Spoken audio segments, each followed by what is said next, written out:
El euro. Lo usamos casi a diario, ¿verdad? Pero la realidad es que es mucho más que un puñado de monedas y billetes. Estamos hablando de uno de los experimentos políticos y económicos más bestias de la historia moderna. Así que hoy vamos a desgranar eso. Cómo se levantó este proyecto, cómo estuvo a punto de venirse abajo y por qué a día de hoy sigue siendo una obra en construcción. Y antes de empezar, un apunte rápido. Para este análisis nos hemos basado en el detallado estudio de fuentes que ha proporcionado Perplexity. Venga, vamos a meternos en el meollo de la cuestión con la pregunta del millón. A ver, ¿qué lleva a naciones con siglos de historia, como Alemania con su marrazo o Francia con el franco, a soltar un símbolo tan potente de su propia identidad para adoptar una moneda completamente nueva y desconocida? Pues la respuesta es una mezcla de una visión muy ambiciosa y también de pura necesidad. Para entenderlo, tenemos que hacer un pequeño viaje en el tiempo. Hay que irse a una Europa que intentaba desesperadamente dejar atrás un siglo de guerras y construir un futuro donde se cooperara más. El objetivo era muy claro, un mercado único. Pero había un problema, uno muy gordo. Y aquí estaba el gran dilema, la contradicción. Por un lado, se soñaba con ese mercado único, donde todo, bienes, servicios, capital, se moviera sin fronteras. Pero por el otro, cada país tenía su moneda y sus valores no paraban de subir y bajar. Esto creaba una incertidumbre brutal, un montón de costes extra y en la práctica era como echar el freno de mano a ese gran mercado. Pensemos que era como querer construir una autopista europea, pero obligando a parar en un peaje y a cambiar de coche cada pocos kilómetros. Imposible. Esta cronología lo resume muy bien. Después del caos monetario de los 70, el sistema monetario europeo fue un primer intento de poner un poco de orden. Y oye, funcionó. Estabilizó las cosas y generó la confianza para dar el siguiente paso. Luego, en el 89, el informe Delors fue, digamos, el plano del arquitecto. Y ya en el 92, el Tratado de Maastricht fue el contrato que lo hizo todo oficial. El experimento se ponía en marcha. Claro que una cosa es tener la idea sobre el papel y otra, muy distinta, es ponerse manos a la obra. Crear una unión monetaria entre economías tan diferentes necesitaba un plan metódico, casi milimétrico, y unas reglas del juego muy estrictas. Y ese plan, el del informe Delors, lo dividió todo en 3 fases muy claras. Primero, libertad total para que el dinero se moviera entre países. Segundo, una especie de entrenamiento colectivo para alinear las economías, coordinar políticas y crear el embrión de lo que sería el Banco Central Europeo. Y finalmente, la tercera fase, el salto final. Se fijarían los tipos de cambio para siempre y se lanzaría el euro. Primero de forma electrónica en el 99 y luego en 2002, con los billetes y monedas que conocemos. Y ojo, que para entrar en este club no valía solo con querer. Había que pasar un examen de acceso, y uno bastante duro. Había que demostrar que se tenían los deberes económicos hechos. La inflación controlada, las finanzas públicas saneadas, con esos famosos límites que seguro que suenan, el déficit por debajo del 3% y la deuda por debajo del 60% del PIB. Además, la moneda tenía que haber sido estable y los tipos de interés bajos.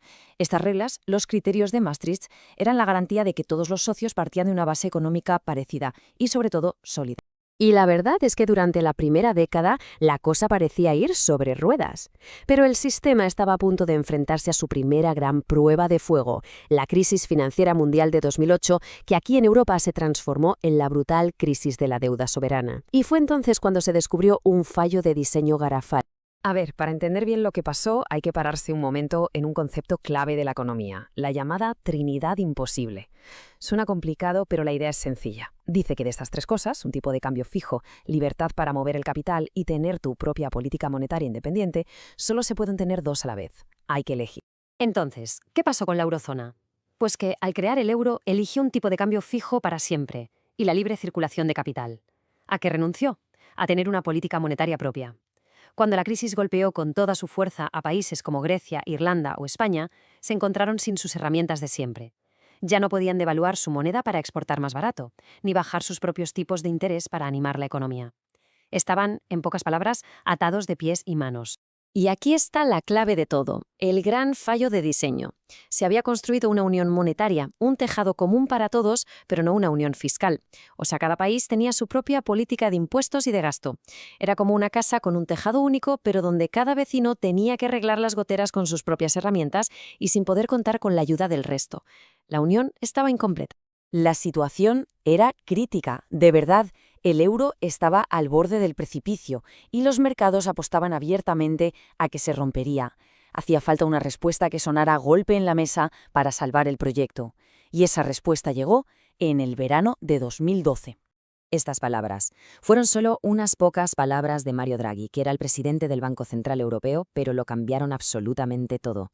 Fue una promesa, casi una amenaza a los mercados, que demostraba que el BCE iba con todo. Fue el órdago más grande de la historia financiera moderna y funcionó, vaya si funcionó. Los mercados se calmaron, pero las palabras, claro, tenían que ir acompañadas de hecho. Y los hechos llegaron. Se creó el MEDE, que es básicamente un fondo de rescate gigante, un cortafuegos para apagar incendios. Se diseñó el programa OMT, que era como una bazuca que permitía al BCE comprar deuda de los países más presionados. Y sobre todo, se puso en marcha la unión bancaria, para intentar romper ese círculo vicioso entre bancos a punto de quebrar y gobiernos al borde del rescate. De todas estas medidas, la unión bancaria fue quizá el cambio más profundo. En la práctica, significaba que quien vigila los grandes bancos ya no es cada país por su cuenta, sino el propio BCE para todos.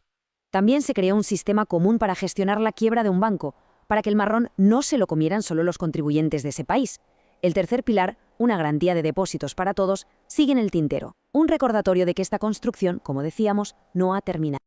Vale, se consiguió superar esa crisis de deuda, pero el experimento del euro no se detuvo ahí. Siguió evolucionando.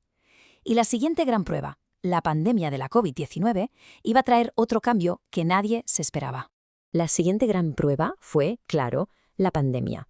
Y la respuesta europea vino con una cifra que impresiona: 750.000 millones de euros. Ese fue el tamaño del fondo de recuperación, el famoso Next Generation EU.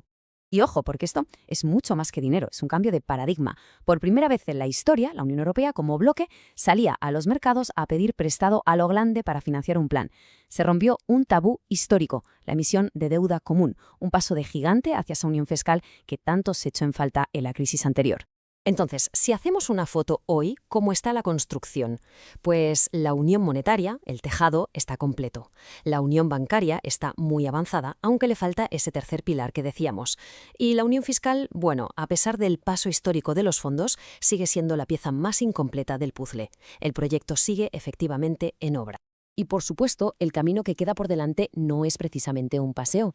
La incertidumbre geopolítica, un crecimiento económico que no termina de arrancar, el debate sobre si esa deuda común debería ser algo permanente o no, y la necesidad de mejorar la competitividad frente a gigantes como China o Estados Unidos, todos son retos que van a poner a prueba, otra vez, la solidez del euro. Y todo esto nos deja con una pregunta final, la gran pregunta. ¿El euro, este experimento gigante, sobrevivió a su prueba más dura? Se hizo más fuerte, se le añadieron piezas clave que faltaban y se demostró que había una voluntad política de hierro para mantenerlo en pie. Pero la historia no ha terminado. La pregunta ahora es si toda esta nueva arquitectura aguantará la próxima tormenta, venga de donde venga. El experimento continúa.